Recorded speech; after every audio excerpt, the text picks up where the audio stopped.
The carriage raced along the road to Zikolla, the driver shouting at the horses to run faster. Khalid was still clinging to its back alongside a young man who stared at him in surprise at his clothes, just as Khalid, in turn, was surprised by his. As the carriage drew closer to a massive wall, the young man gestured for Khalid to jump off with him. They leapt together, and when Khalid looked ahead, he saw a colossal wall, as high as a 5-story building, adorned with exquisite carvings. A huge gate stood wide open, allowing carriages to pass in and out freely. Khalid turned to the young man and said, "Thank you." The young man replied, "Don't thank me, brother. I'm just like you. The sun nearly killed me." Khalid asked, "Are you from Zikolla?" "Yes. And you? You look like a stranger." Khalid smiled. "Yes, I'm from Forik, a town near Mansoura." The young man's face filled with astonishment. "What?" Khalid quickly corrected himself, as if to cover up his slip. "I mean Egypt. I'm from Egypt." But the young man's amazement didn't fade. "What is Egypt? Is it somewhere in the north?" Khalid, equally shocked, exclaimed, "You don't know Egypt, the mother of the world?" The young man shook his head. "No, brother, I've never heard of it." Khalid fell silent for a moment, then spoke as though trying to comfort himself against the strangeness of these people. "Yes, Egypt is in the north." Then he asked, "Where exactly are we?" The young man replied, "Don't you see, brother, we are in Zikolla, the land of intelligence." Khalid couldn't help but laugh. "The land of intelligence? Well, that really shows in everyone I've met here." Then he pressed on. "But tell me, what country? Which continent?" The young man frowned impatiently. "I don't understand what you mean. This is simply ZYKOLLA. Now I must leave you. I've already lost too many hours of work today, and I must make up for them." He extended his hand in farewell. Khalid shook it and said, "My name is Khalid. And I am Yamin. Good luck in the land of Zikolla." With that, he turned and walked away. Khalid was still standing before the massive city gate when he finally stepped forward. The moment he passed through it, a powerful shiver ran through his body, followed by a piercing pain in his head so sharp it nearly killed him. He collapsed to his knees, clutching his head in agony. Pain unlike anything he had ever felt before. The torment lasted for minutes before it began to fade, little by little, until it was as if nothing had happened. Then he rose and continued walking deeper into the city. He moved through the streets as though wandering in a dream, gazing at the people and their varied expressions. Some faces lit with smiles, others weighed down by sorrow. Their clothing, too, fascinated him, divided into several styles. The elderly men wore long robes with turbans atop their heads. The younger men and boys wore wide trousers that narrowed at the bottom, reminding Khalid of the fisherman Eos garb he had once seen, but far more elegant. Above, they wore loose patterned shirts skillfully crafted from leather or cloth. The women wore flowing dresses in bright, vivid colors, and none of them covered their heads. Khalid could not help but notice the beauty of many of them, though he feared to let his gaze linger, uncertain of how people here might react. He admired the diversity of their attire, and the effortless elegance that seemed to mark every young man and woman in the city. As he wandered on, he marveled at the tightly clustered buildings that lined the streets. They bore the mark of expert craftsmanship, no taller than 3 stories, all built from fired brick and wood. Khalid continued walking until he came across a place that served food. His stomach growled, reminding him of his hunger. He stepped inside, sat down, and ordered a meal. Soon a man brought him bread and meat, and said with a smile, "Thank you for honoring us, wealthy one." Khalid returned the smile. Wealthy? Again. He ate until he was full, then waited for the man to return and collect payment. But no one came. Eventually, Khalid rose and left, strength returning to his body. Further along the way, he came upon a shop where clothes were made and sold. He glanced at himself and realized he needed a proper outfit, so he would not stand out from the rest of the townsfolk. Stepping inside, he was greeted by someone who looked him up and down and asked, "You're not from Zikolla, are you?" Khalid nodded silently. The man handed him suitable attire, wide trousers and a patterned cotton shirt. He refused to take any money and instead said the same words as the innkeeper. "Thank you for honoring us, wealthy one."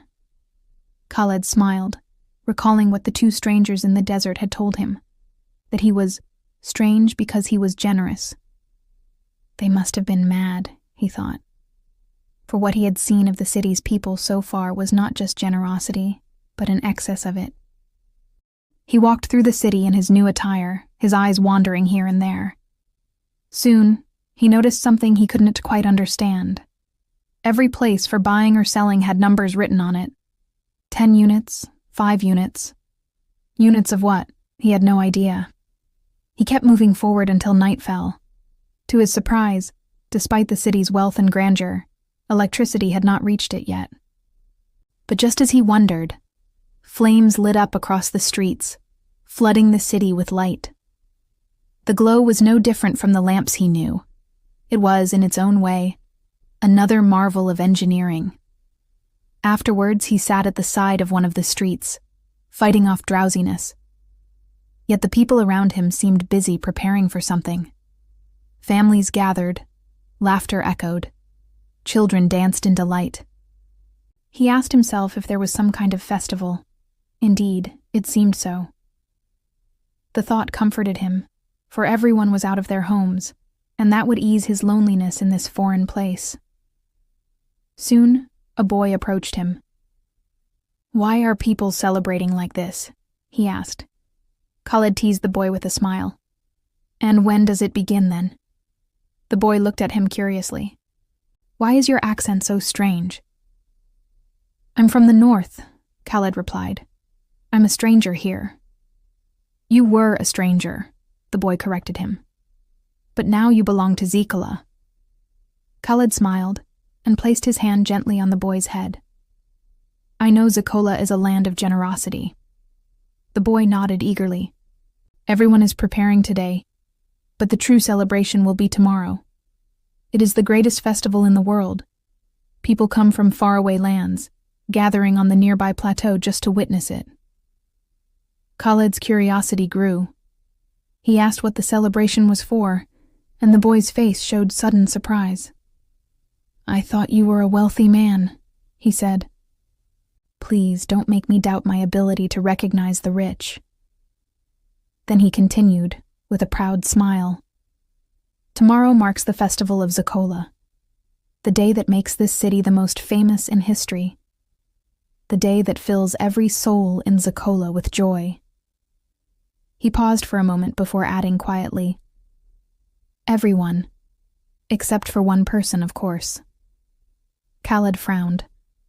"And who might that be?" The boy chuckled. "It seems you don't know much about Zikolla. Sir, on the day of Zikolla, the poorest person in the city is sacrificed." Khalid was struck with shock when the boy told him that on the day of Zikolla, the poorest person in the city would be slaughtered. He thought to himself that he must surely be the poorest among them, and the money he carried would be of no use, since he had already learned from past encounters that they did not recognize it. If what the boy said was true, then he would be the victim. His thoughts were interrupted as the boy continued. "On the day of Zikolla, a contest is usually held between the 3 poorest people in the city. But tomorrow, unfortunately, one will be slaughtered immediately without any competition, because the other 2 managed to escape. Ah, if only you had seen them with my own eyes." At once, Khalid remembered the 2 he had met in the desert, and he cried aloud, "The lunatics?" The boy looked at him strangely, so Khalid quickly corrected himself and asked, "Do you mean the poor man has already been chosen?" The boy nodded. "Yes." Khalid breathed a deep sigh of relief and thanked God silently. The boy went on. "Normally in Zikolla, The three poor are locked up days beforehand, and then they compete in the contest of wealth and poverty, the Zikolla. Whoever loses is slaughtered. But since the other two fled, the third will certainly be killed. Then the boy pointed toward a nearby house. He is from our district. Khalid turned to look at the house, astonished. How could the owner of that house be poor? The boy soon left him and ran off to play with the others. Khalid sat back down in his place, lost in thought about what was happening to him, recalling everything since he had first found himself in the desert. That nagging question he had always avoided pressed harder than ever. Where was he? And what was this Zikolla, a land he had never heard of, with such bewildering people? Some seemed rational, but many had nothing to do with reason at all. His body jolted as another thought struck him. What if the passageway had carried him back in time, like the stories he'd always read in foreign literature? What? Could that really be true? No, he argued with himself. That's just imagination. I've never heard of Zikolla before, never read a word about it. But then his own voice rose against him. But why not? The horses pulling carriages, the people's clothes. There's no way these belong to the 21st century. These are things from centuries past. Then he tried to reason with himself again. Maybe this is some isolated land no one knows about, and this is simply their national dress. But another voice inside him shouted back, "What land? The distance I walked through that passageway could not have been more than a kilometer or two. No, I must have traveled through time. The proof is that they speak Arabic yet have no idea what Egypt is. Where else in the world do people speak Arabic except in the—" He clutched his head in his hands. I feel like I can't think straight. I used to be smarter than this, he muttered, then stared off into the distance. But that's proof enough. I did travel back in time. He had just said this when he noticed a group of men carrying swords and shields, marching in formation like soldiers. Startled, he stood up and hurried toward the boy who had been playing with his friends, grabbed him by the arm and asked, I just want to ask you one question. What year is this? The boy, clearly in a hurry, frowned at him. You must have had too much to drink. This is the end of the 2009th year, sir. Khalid staggered backward, his head spinning until he collapsed as if he had fainted. The boy laughed and called out to him, Yes, sir. I think some sleep will do you good.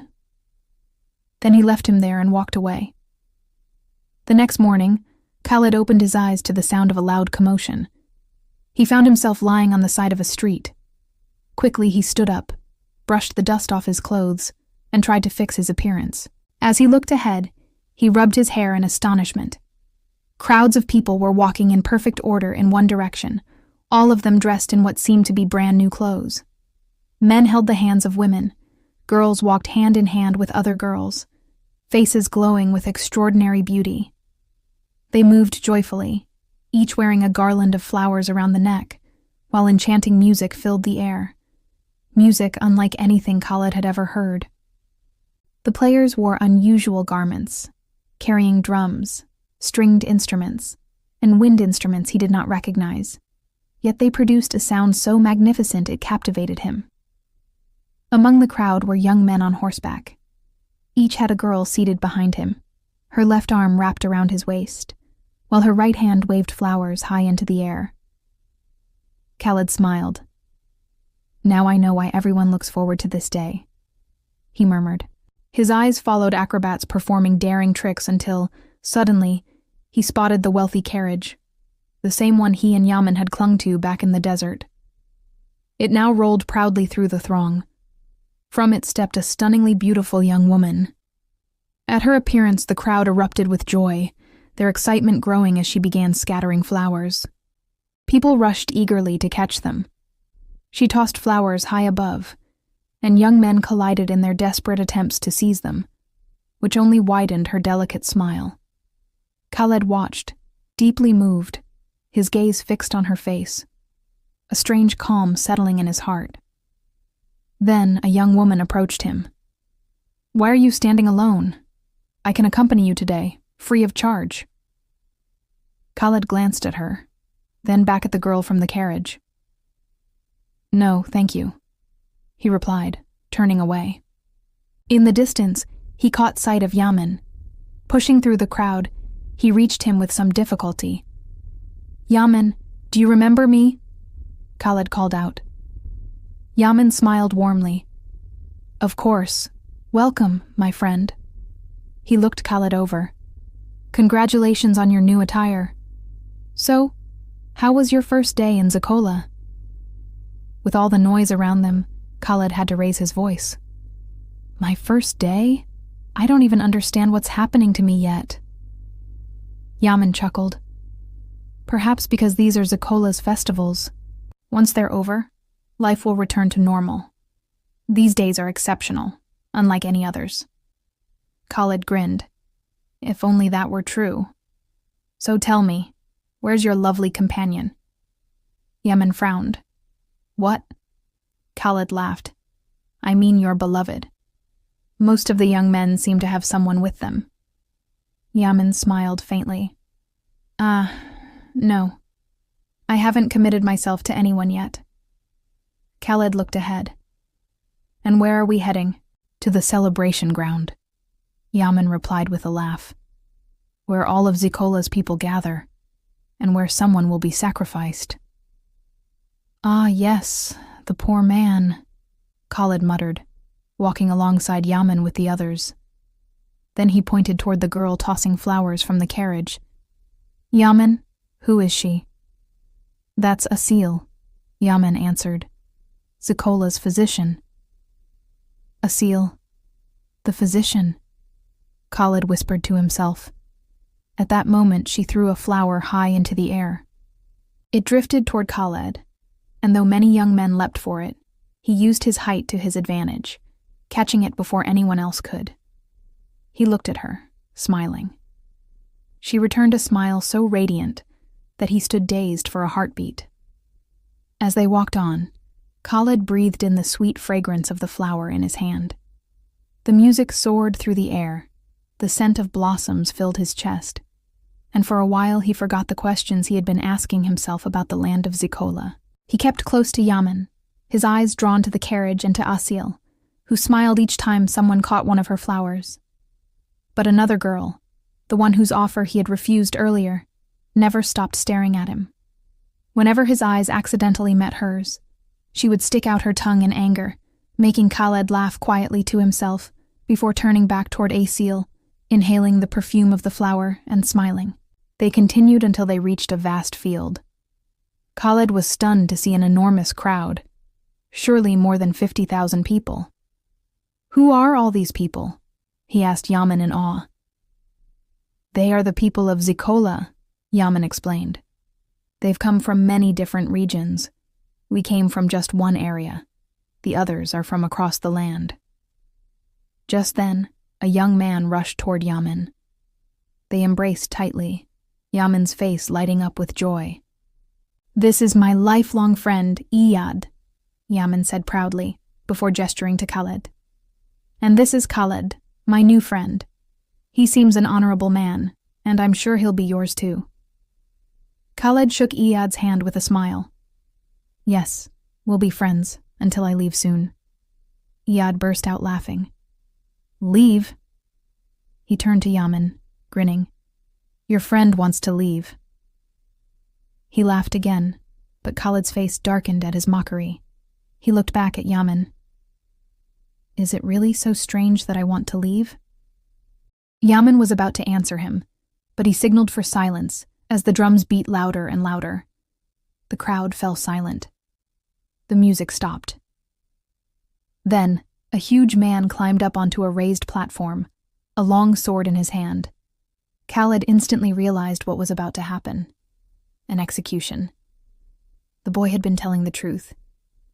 2 strong men followed, dragging a shaven-headed young man whose face, despite his youth, bore the marks of illness. A heavy silence blanketed the square. The drums rolled once more, and the entire crowd dropped to their knees. Everyone except Khalid. Yamin pulled him sharply down beside him and Ayad until he too knelt on the ground. On the platform, the poor man fell to his knees as well, his hands bound behind his back. After a tense moment, the executioner prodded the man's back with his blade. He threw his head back, and with one swift motion, the sword sliced through his neck.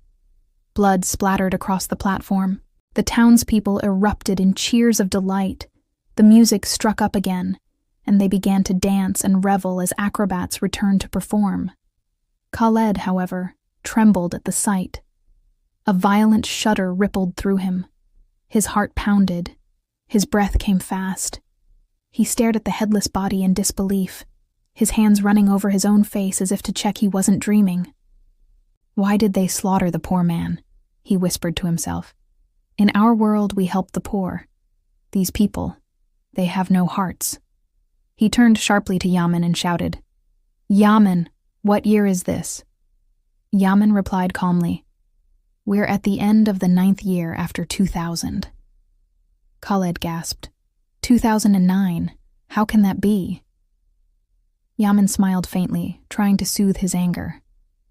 "It's time, my friend. Can we change it?" Khalid snapped at Ayad. "What's so strange about me wanting to leave Zikolla?" Ayad answered, "My friend, the gate of Zikolla closed at dawn today. It opens only once, the day before Zikolla Day, and then it shuts again until the same day the following year. No one can leave until then." Yamin added, "It's the very day you entered Zikolla." Then, curious, he asked, "Why do you want to leave when you're not poor?" Khalid exploded. "Who told you I'm not poor? I am poor. I own nothing." Ayad's eyes widened. "How can that be? Don't you feel it yourself?" Khalid's voice rose. "Feel what? Even the money I had, thank God I had it. You call it worthless paper." Yamin smiled gently. "And why do you need it, my friend?" Khalid retorted, "It's money. I can buy what I need with it." Yamin asked, "You mean currency?" "Yes," Khalid snapped. Yamin fell silent for a moment, then spoke again. "Now I understand why you panicked so much at the sight of that poor man's execution. You're afraid of becoming poor yourself, afraid the same fate awaits you." He looked at Khalid steadily. "Our currency is different, my friend. In Zikolla, our wealth is intelligence. The smart are rich, the poor are those with less intelligence. We work and are paid in intelligence. We buy and sell with intelligence. We eat in exchange for other units of intelligence." He paused, then continued, "I don't know where you came from, but we were born to find ourselves this way. We must guard our intelligence, and since the day you entered Zikolla, you've become one of us. You must preserve your intelligence, nurture it, or else when Zikolla Day arrives and your intelligence has waned, you will meet the same fate as that man." He gestured toward the corpse.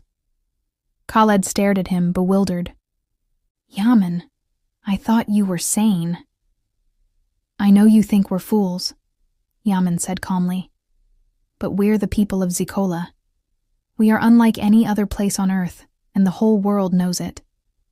They fear entering our land, lest the tremor of Zikolla pass through their bodies and make them as we are."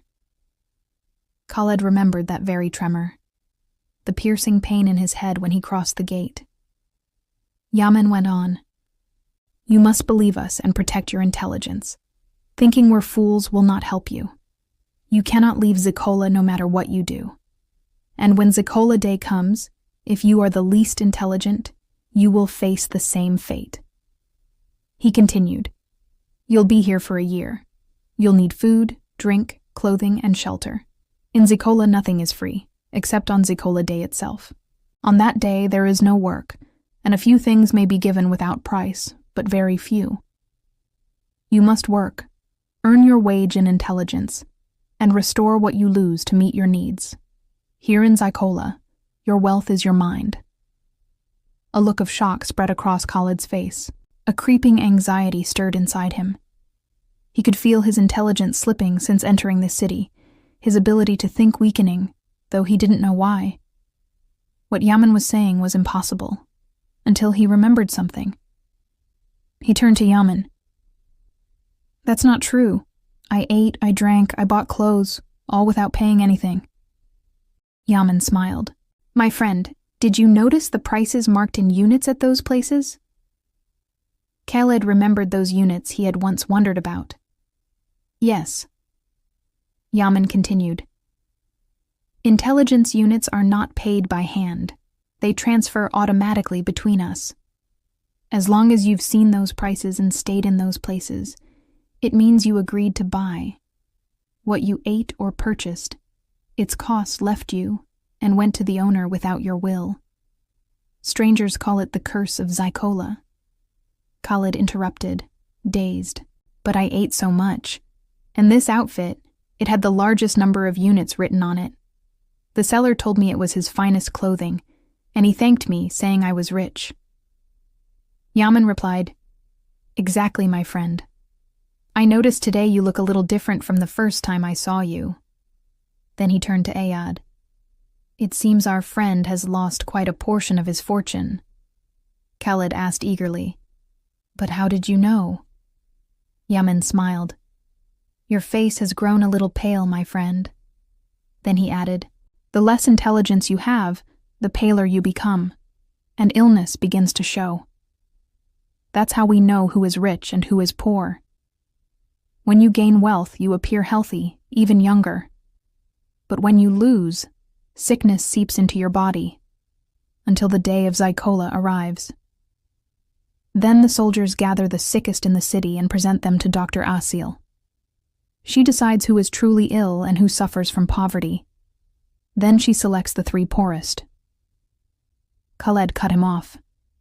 "No, this is a land of madmen." He left them and ran, his heart pounding with fear, terrified that what they said might actually be true. He pushed through the crowded celebration while the townspeople danced and laughed, the music reaching its peak. Struggling to move, bumping into boys and girls without apology, all he thought about was reaching the gate of ZYKOLLA. He ran, sweat pouring down his forehead, until at last he reached the gate. But it was already closed, guarded by many soldiers. Khalid rushed to one of them, a giant of a man. "I want to leave," he said. The guard laughed mockingly. "Leave?" Khalid shouted, "Yes, let me out!" The guard laughed again and turned to another guard. "We skipped the festival to stand here, only for drunkards to come and play games with us." Khalid cried out, "I'm not drunk, I want to leave!" He shoved the guard with his hand. The guard's face hardened with rage. He struck Khalid with a heavy punch, sending him stumbling backward, collapsing to the ground. Blood trickled from his left brow. Khalid stood again and faced him, but then his eyes caught the polished armor that gleamed like a mirror. He stared into the reflection, his own face pale and sickly. His eyes widened in horror, his breath quickened, and his heart thudded violently.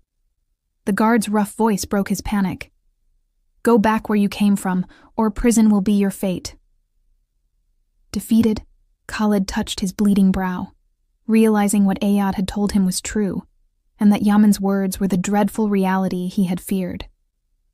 He wandered the streets aimlessly, consumed by a single question. How could he survive an entire year in this cursed land? A whole year, he muttered to himself. He hadn't even managed to last a single day. His mind raced.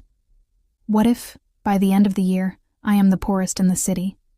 What if I am the most foolish? His voice rose as he argued with himself.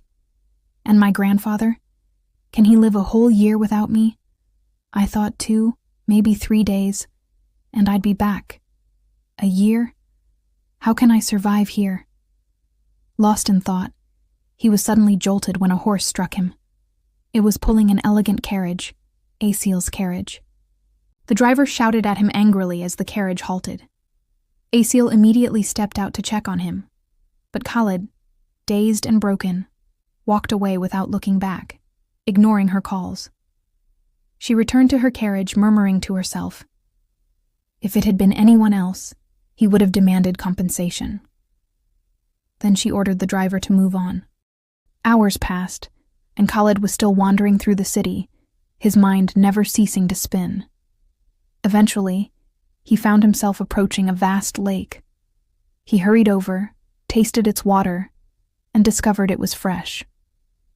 He drank deeply, then leaned his back against a tree beside the shore. A laugh escaped him at the thought of Mona. As father arriving in this city, he'd be slaughtered instantly. Even Mona, if she came, would meet the same fate. He recalled his friends, and how none of them possessed much wit. Surely they would all be slaughtered as well. Chuckling, he muttered to himself with sarcasm, "I want food in exchange for 2 units of intelligence." He laughed again when he remembered one particular friend who was extremely overweight and ate endlessly. If that friend were in Zikolla, he would lose all his wealth just trying to eat. Then Khalid said to himself, "Laugh, Khalid, Egyptian son of an Egyptian. We laugh even in the darkest of times." And then he asked himself, "What are you going to do, Khalid?" He answered, as though another person within him was speaking, "I'll live like the people here. Do you have another option?"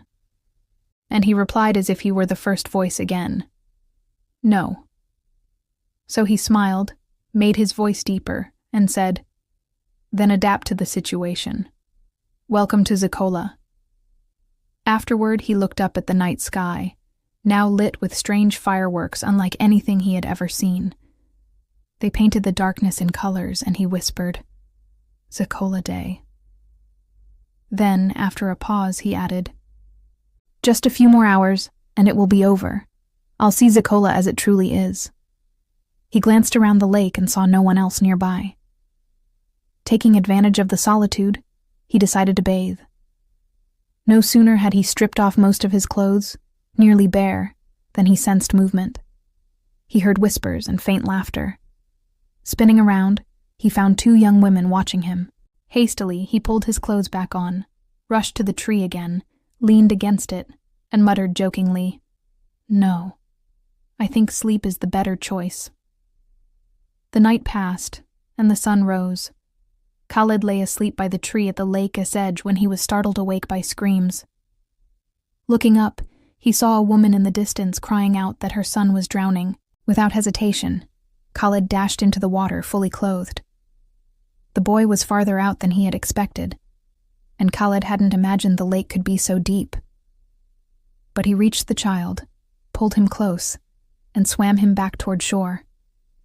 The boy had lost consciousness, and his mother was still screaming. Khalid laid him on his back, pressed down on his chest, trying to revive his heart. A series of firm compressions. Then Khalid placed his mouth over the boy's, filling his lungs with air, before returning to more compressions. People gathered around, among them Asil, who hurried forward and begged Khalid to step aside.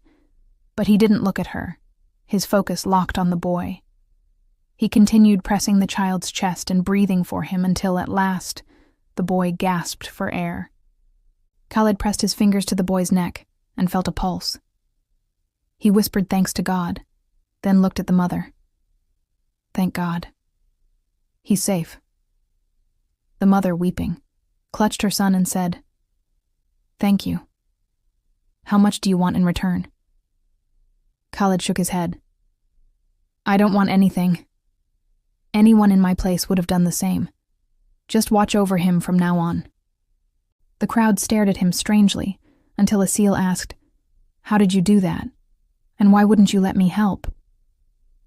For the first time, Khalid lifted his eyes to her, the same voice he had heard urging him to step back. His heart skipped a beat when he realized how close she was, less than a single step away. He thought to himself, "She is breathtakingly beautiful." His gaze lingered on her long black hair, her narrow, dark eyes framed by thick lashes, the way her laughter had once lit up her face when she had thrown flowers. He remembered how her eyes crinkled when she laughed, adding to her charm, her delicate lips completing the vision. Softly, he whispered, "Asil." She was just as surprised. She recognized him as the man who had ignored her after her carriage horse nearly collided with him. She asked again, "How did you do that?" Khalid laughed. "For the first time, I feel something I learned was actually useful. It was a first aid course I once took in Cairo. Then he quickly pulled a wet flower from his soaked clothes, the same one he had caught the day before.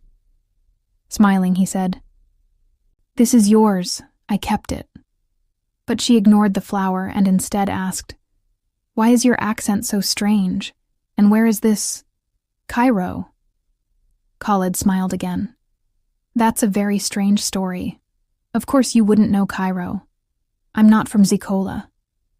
Then, trying to mimic her dialect, he added, "I'm not from Zikolla. I entered the city just the day before yesterday. I didn't know its gates would close." Asil fell silent, as though remembering something. Then she looked back at him and said softly, "Just like me." Khalid replied eagerly, "Like you?" Asil answered, "Yes, like me. I too was not from Zikolla." Then her gaze shifted to the cut on his brow that hadn't healed yet. "I'm sorry," he asked. "For what?" She replied, "It seems that when my carriage's horse struck you, it injured your eyebrow." He smiled. "What horse?" "My horse yesterday." Khalid remembered. "No, it wasn't the horse. I'm the one who should apologize. For yesterday I wasn't myself after witnessing that poor man you slaughtered. But please, continue your story. How are you not from Zikolla?" The crowd dispersed. The mother carried her child away, and Asil sat beside Khalid by the lake shore and began to speak. There were many wars long ago between Zikolla and other lands, among them my homeland, Bajana. Zikolla's army would march out on Zikolla Day and not return until the next. 14 years ago, on one of those days, Zikolla destroyed my homeland and took many of us as slaves. I was among them. I was only 10 years old then. Khalid interrupted. "Slaves?" She answered. "Yes. Slavery existed in Zikolla until just a few years ago, though it no longer does." She continued. "We entered Zikolla, and of course, as happened to you when you first came, we were struck by the curse of Zikolla and became like them, dealing in units of intelligence, where the poorest are slaughtered. But I was more fortunate than the others. A wise and compassionate man purchased me. He studied medicine and philosophy, and he shared much of his knowledge with me. Before he died, he granted me my freedom, and something even greater, his books on medicine and life. I learned much from them and became Zikolla's physician. I treated people in exchange for part of their intelligence. People here fall ill often, and I gained much. I became wealthy, one of Zikolla's richest, by the age of 24. Khalid interrupted again. "Oh, didn't you ever think of leaving Zikolla and returning to your country?" She smiled and went on. "At first, I waited for the day I could return home. But after 14 years, Zikolla became my life. I grew to love it here. Sometimes, on the day the gate of Zikolla opens, I visit my homeland, but I cannot stay long before the gate closes again." He asked, "Because you are wealthy?" She replied, "Perhaps that is part of it, but the greater reason is my love for Zikolla's power."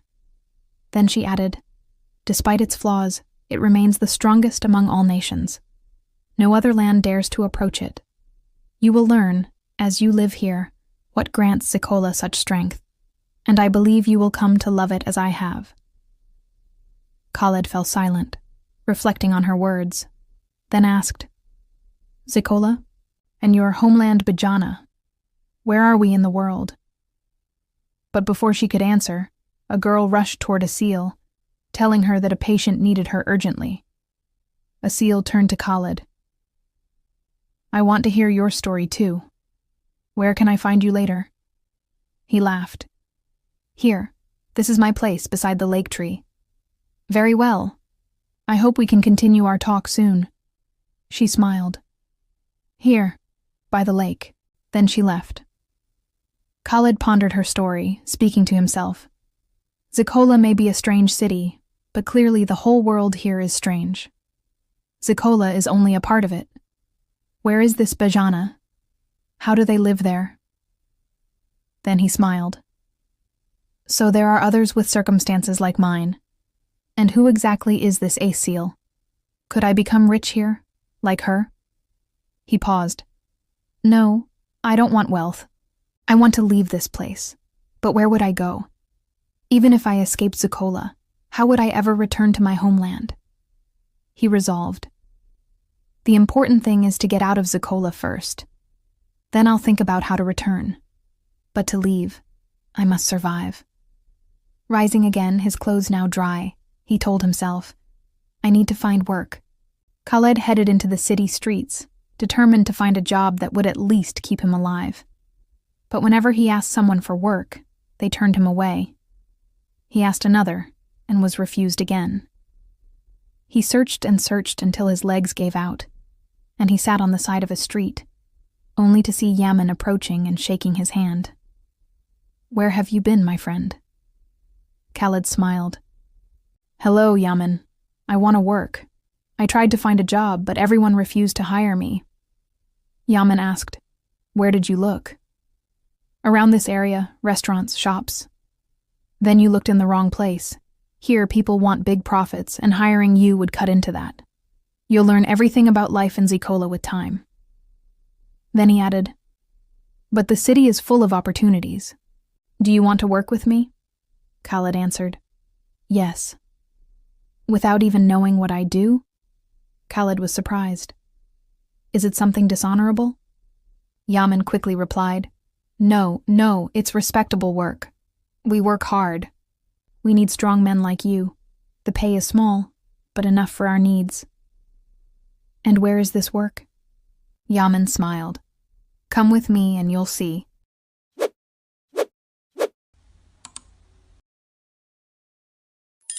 Khalid set off with Yamin, and together they walked toward the edge of the city where the land turned mountainous. To his surprise, Khalid saw countless young men and women working like swarms of ants. He was stunned by the sheer number of them and asked, Do all these people work here? Yes, my friend, Yamin replied. And there are thousands more working in other areas. Industry here is profitable. He pointed toward a spot nearby. Here we cut stones from the mountains and turn them into uniform bricks, suitable for building houses. All these people work here, paid day by day. You and I will be among them. Our wage, 7 intelligence units per day. Does that sound fair to you? Khalid smiled, then followed Yamin. Come on, you have to prove you're worthy of the work. Khalid began his task alongside Yamin and the others, breaking stones with simple hand tools. It was work that demanded physical strength, something Khalid possessed in abundance. He swung the pickaxe with both hands, striking the rocks. When his first stone shattered, he looked over at Yamin. We've officially started, he said, half to himself. Then, with a bitter chuckle, he thought, from a bachelor's in commerce, to a pharmacy storeroom, to breaking rocks. He carried on, the others watching him with admiration, especially after Yamin challenged him to a contest. Who could split stones faster? Khalid stripped off his shirt, tied it around his waist, and his sweat-drenched body gleamed, muscles standing out as he worked. Everyone toiled, but all eyes were on Yamin and Khalid as they pushed themselves harder, their rivalry sparking the energy of the group. Eventually, they paused for a short rest. Khalid looked around again, more astonished than before, this time at the young women. They worked with grit, hauling heavy stones into carts. He turned to Yamin. How can the girls manage such tough labor? There isn't a single girl in this city who doesn't work, Yamin explained. Zikolla's law exempts only children. Once a boy or girl turns 17, they fall under its rule. A young man must work for his wealth, and so must a young woman. He added, Here, no one gives their intelligence to another without return. Even in marriage, a husband cannot save his wife from the law. She must work, or she will die, unless she finds another way. Inheritance. Khalid's eyes widened. Inheritance? Yes. Here, inheritance is divided equally among the children. Khalid gave a faint smile. So, inheritance means intelligence? What other wealth is there, my friend? When someone dies, their wealth automatically passes to their heirs. Now, let's get back to work. Khalid laughed lightly. All right then. Hours passed as Khalid worked alongside Yamin until the sun began to set. Everyone stopped, exhaustion clearly showing on Khalid's face. Yamin laughed. Are you tired? Khalid smiled. Of course, I'm not used to this kind of physical labor. Yamin chuckled. You'll get used to it. Come on, we should leave. Khalid asked. And our wages? Yamin replied. The moment we leave the worksite, our payment reaches us without us even noticing. As long as you've worked, your wage is secured. Khalid smiled faintly. Zikolla. Yamin then asked, Where will you go? Shall we meet tonight? Khalid suddenly remembered Asil. No, I'll buy some food, then head to my spot by the lake. All right then, Yamin said. Night fell, and Khalid went to find something to eat. As he sat in one of the taverns, he noticed that everyone there ate nothing but bread. The innkeeper approached him. What would you like to eat, rich man? Khalid smiled and asked for the prices. The man replied, Bread is 1 unit, rice is 3, chicken 5, meat 8. Khalid then understood why everyone only had bread. He ordered chicken and bread, ate until he was satisfied, and then hurried off to the lake. He sat beneath the same tree where he always rested. Khalid sat by the water, wondering if Asil would come as she had promised, or if it was already too late. If she didn't show up, how would he ever meet her again, since his work ended with daylight? He muttered to himself, Why do you want her to come, Khalid? He answered, I want to tell her my story. Maybe she could help me. She seems more intelligent and educated than the others.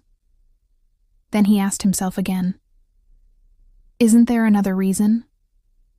After a pause, he whispered, No, then laughed softly, though his body ached from the day's effort. He remained there, waiting for Asil until time passed, and sleep finally overcame him. She never came. The next morning, Khalid rushed to his new job, only to be stopped by 3 men. One of them pulled out a knife. Where's our share of your earnings? The man demanded. Khalid frowned in confusion. Your share? Yes, the man said coldly. 2 intelligence units from you, every day. Do you agree or not? Khalid's anger rose. For what in return? For our protection. I refuse. One of them punched him, and the group began beating him. Just then, Yamin happened to pass by. Why are you attacking him? Yamin shouted. He refuses to pay us his share. One of them sneered. Yamin tried to pull Khalid free. He'll pay. He will. Then he turned to Khalid, whose lips were bloodied. Pay them the 2 units. Khalid looked at them bitterly. Fine, I'll accept. The largest of them grinned. Good. And they left. Breathing heavily, Khalid turned to Yamin. Who are those people? They don't work. They force us to give them a share, or else they harm us. They're criminals extorting money, Khalid snapped. My brother, this is how we survive in Zikolla. We're used to it. Khalid, furious, exclaimed, You give away part of your intelligence just for protection? Where's the police? Yamin shook his head. They're not guilty of any crime. The law of Zikolla doesn't punish them. They only seek to stay alive. And that does not contradict our laws. You'll have to pay 2 units every day. Accept it. Khalid shouted. How can I work for 7 units a day, then hand over 2 just to protect myself? What will I eat with? What will remain for me? You'll have to work harder to earn more. Perhaps your large reserve from before you came here will help. You must have nearly 1,000 units stored. But my advice, never touch that reserve of intelligence.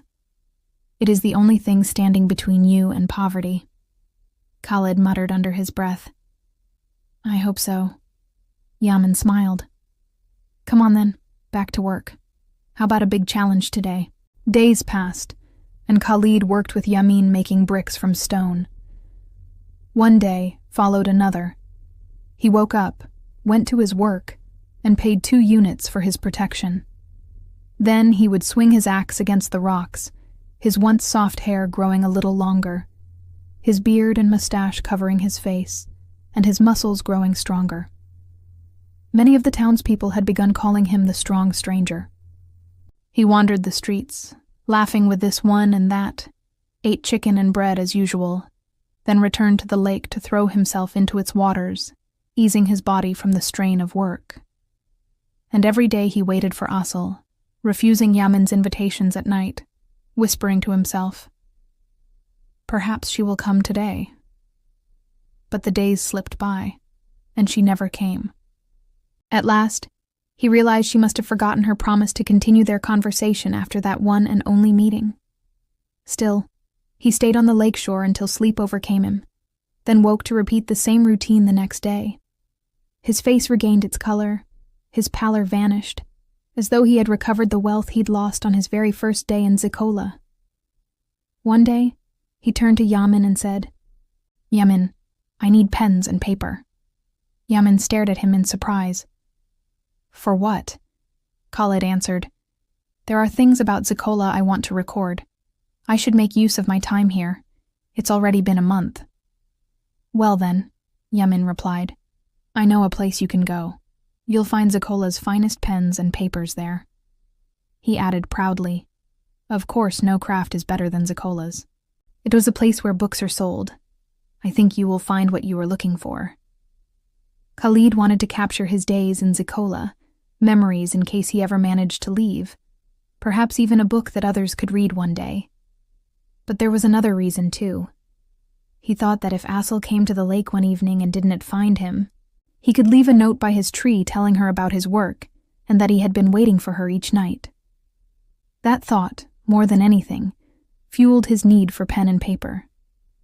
He went to the place Yamin described, knocked on the wooden door, and entered a large room lined with books, where an old man sat alone. Khalid was astonished at the sheer number of volumes stacked around him, until the old man spoke. "You must be the strong stranger." "Yes," Khalid replied. "But how did you know?" "I know many people of this city," the man answered. Khalid smiled and asked, "Who wrote all these books?" "They were written by the scholars of Zikolla long ago," the old man said. "And some come from other lands.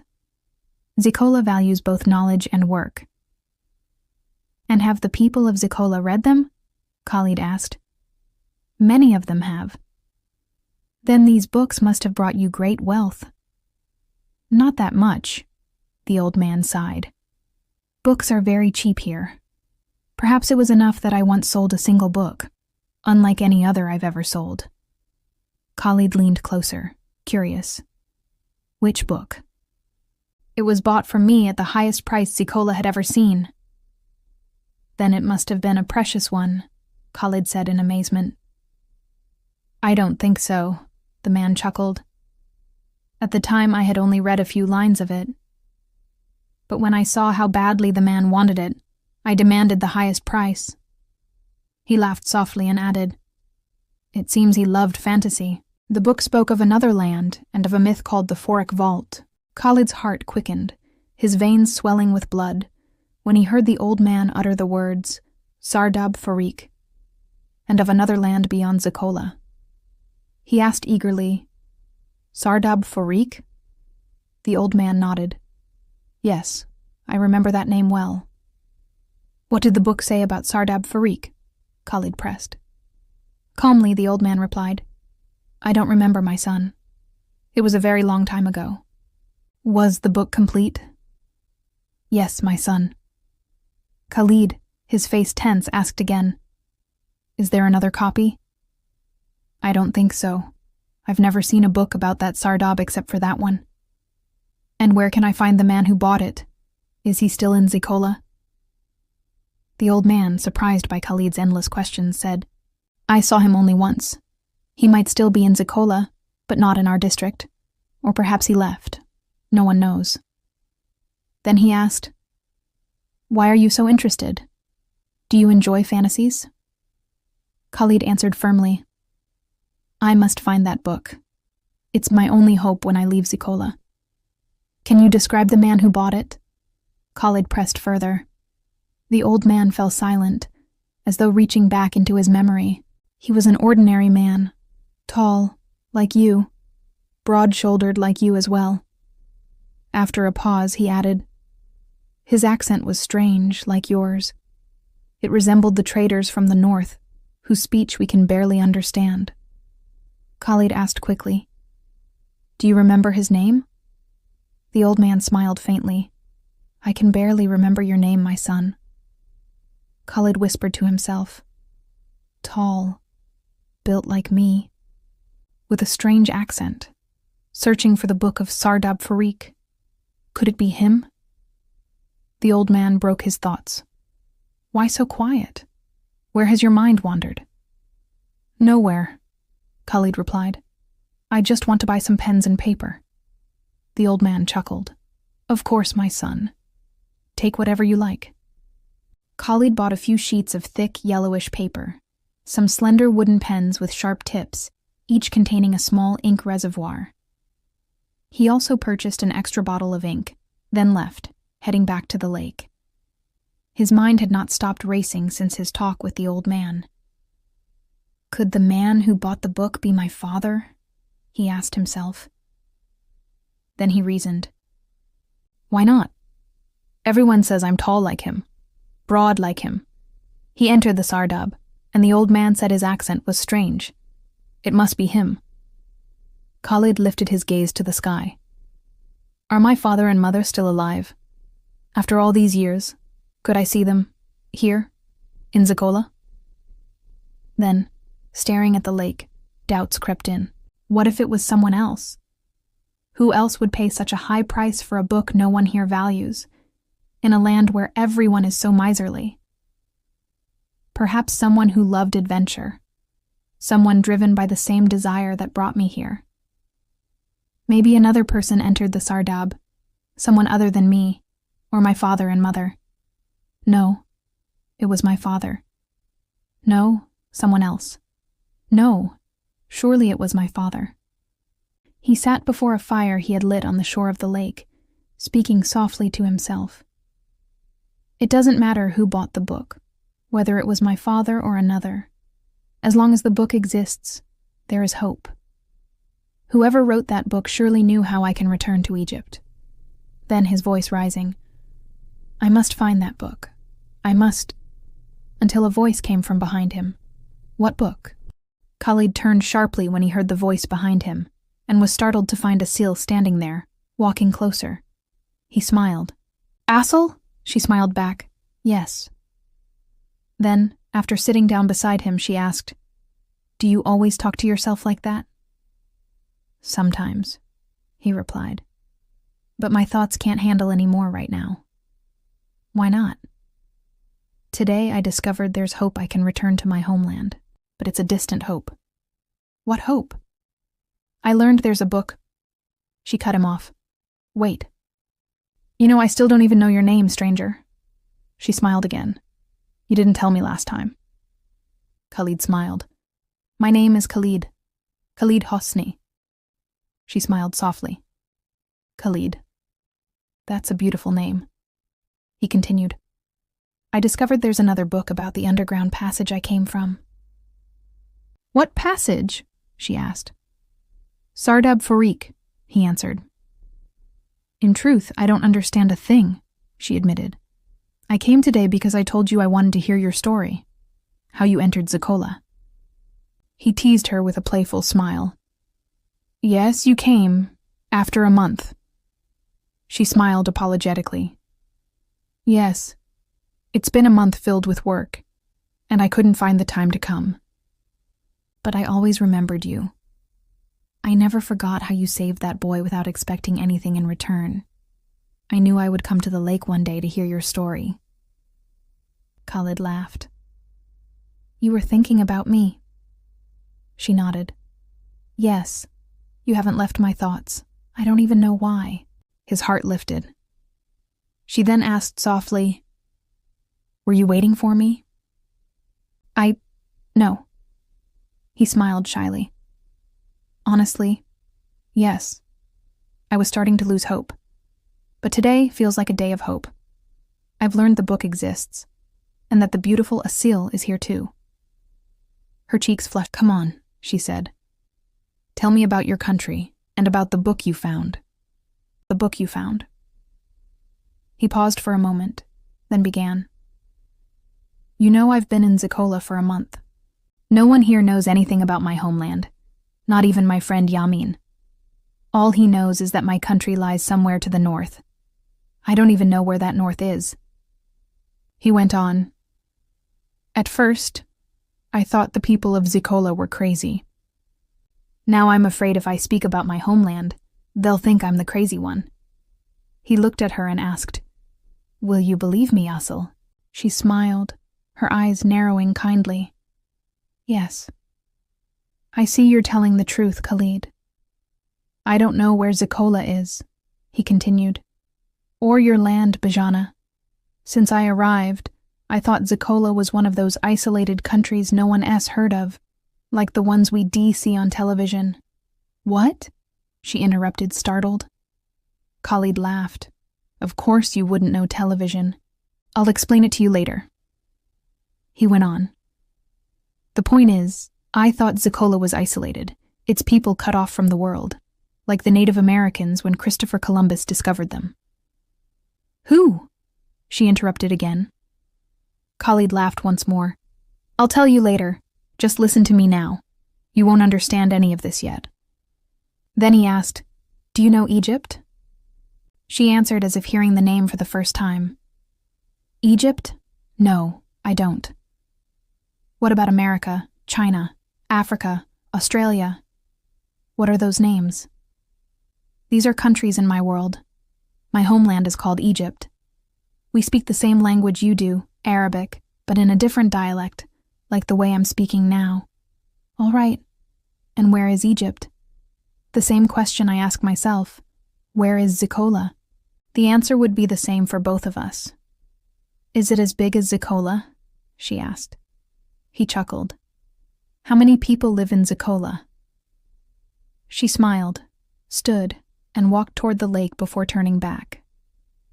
Many, perhaps more than 300,000, not counting the other towns and villages, which are thousands more. Khalid stood up too. The population of Egypt is over 80 million. What? She exclaimed, incredulous. And what if I told you, he laughed, that another country called China has more than 1 billion people, and India as well. My world has over 6 billion people in total.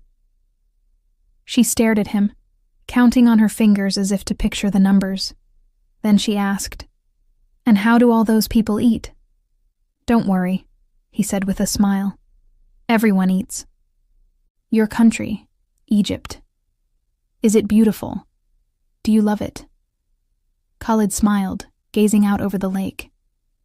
He grew quiet for a moment, then sighed and spoke. We had a wonderful poet named Salah Jahin, who said, In the name of Egypt, history may say what it will. Egypt, to me, is the dearest and most beautiful of all things. I love her when she holds the earth, east and west. I love her when she lies wounded in war. I love her fiercely, gently, shyly.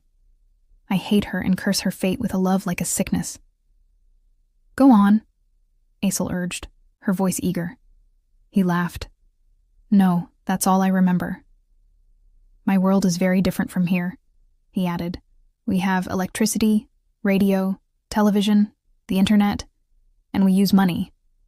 What? What are all those? She asked, wide-eyed. You wouldn't understand, even if I explained for a whole year, he said. But it's a very advanced world. Do you live in space? She asked. No, he laughed. We live on Earth. We have water, deserts, and beautiful women, like here. Her expression changed instantly. She asked quickly, after he mentioned beautiful women. And how did you come here? One day I was angry, he began. And my grandfather wanted to calm me down.